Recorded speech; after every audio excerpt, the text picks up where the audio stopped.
menyimak tujuan pembelajaran. Kemudian yang ketiga, tadi membentuk kelompok menggunakan waktu juga sudah.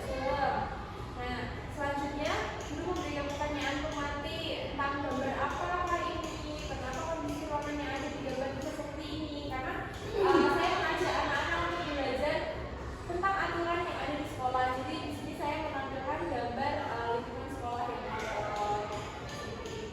Kemudian di sini guru menunjukkan gambar anak yang melakukan tempat tidur. Jadi di sini saya menampilkan pertanyaan pematinya itu ada dua, yaitu dari kondisi lingkungan rumah dan kondisi lingkungan sekolah. Itu tadi karena saya mereview materi yang sebelumnya. Nah ini adalah pertanyaan pemati ya. Nah kemudian ini pembelajarannya, peserta didik mengamati video contoh sikap yang melanggar aturan di sekolah, investigasi konten. Ini pada tahap 1 stimulation. Kemudian langkah kedua adalah problem statement. Nah setelah mengamati video contoh sikap yang melanggar aturan di sekolah, peserta didik diminta untuk mengidentifikasi. Nah peraturan apa yang dilanggar dari video tadi, apa sikap yang ditunjukkan saat melanggar aturan. Kemudian yang ketiga adalah data collection.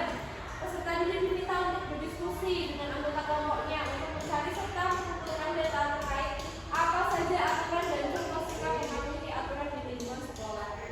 Nah, tahap yang keempat adalah data processing. Di sini setelah berdiskusi peserta didik kelompok kuning dan hijau diminta untuk menggambar seperti yang saya sampaikan tadi, ada diferensiasinya di dalam pengerjaan tugas kelompok. Kemudian untuk kelompok merah dan biru diminta untuk menyusun puzzle.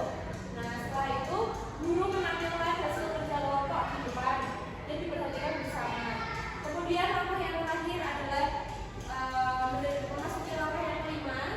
Ini adalah verification. Jadi guru memverifikasi contoh aturan yang ada di sekolah dan contoh sikap mematuhi aturan di sekolah melalui slideshow untuk membuktikan apakah jawaban peserta didik itu sudah sesuai. Dan di sini adalah diferensiasi prosesnya.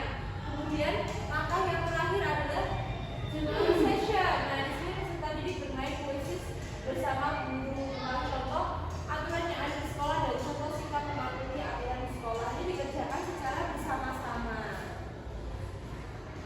Nah setelah itu peserta didik mengerjakan lembar LKPD individu. Kemudian setelah itu bersama guru dan murid lagi menarik kesimpulan yang sudah dipelajari. Kemudian guru memberikan kesempatan kepada peserta didik untuk menyampaikan pendapat dan pesannya terkait kegiatan pembelajaran. Nah di sini ada refleksi yang saya gunakan untuk menentukan untuk menilai performa saya dalam melakukan kegiatan pembelajaran. Ini refleksi saya sebagai seorang guru. Kemudian di sini ada refleksi untuk peserta didik seperti apakah perasaan yang mereka rasakan, marah, senang, sedih, takut, atau bangga. Karena tentunya apa yang dirasakan peserta didik pasti akan berbeda satu antara yang lainnya. Nah kemudian ini adalah lampiran yang saya gunakan. Nah ini adalah kriteria penilaiannya. Ini adalah kriteria penilaian kelompok puzzle. Di sini tentangnya ada 1, 2, 3, 4 tentang kedisiplinan, keterlibatan dalam kelompok. Di sini lebih menekankan bagaimana kinerja kelompoknya. Nah ini untuk puzzle. Kemudian ini untuk kelompok menggambar, tampilannya juga masih sama 1, 2, 3, dan 4. Untuk kategorinya masih sama, kedisiplinan, keterlibatan dalam kelompok, kemampuan dalam menemukan aturan dan contoh sikap mematuhi aturan atau tidak mematuhi aturan di sekolah.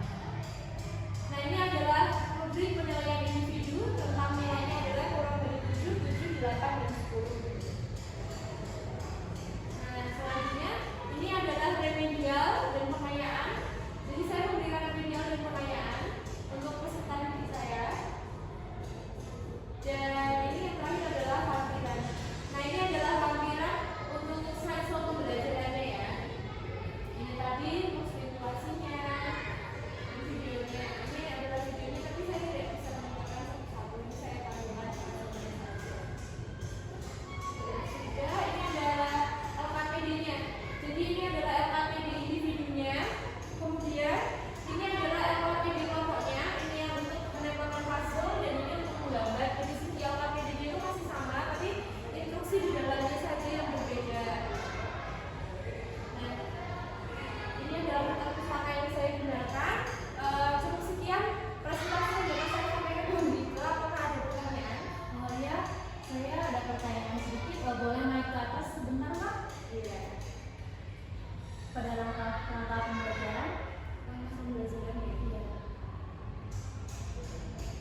kelompok peserta di kelompok kuning dan hijau diminta untuk menggambar contoh salah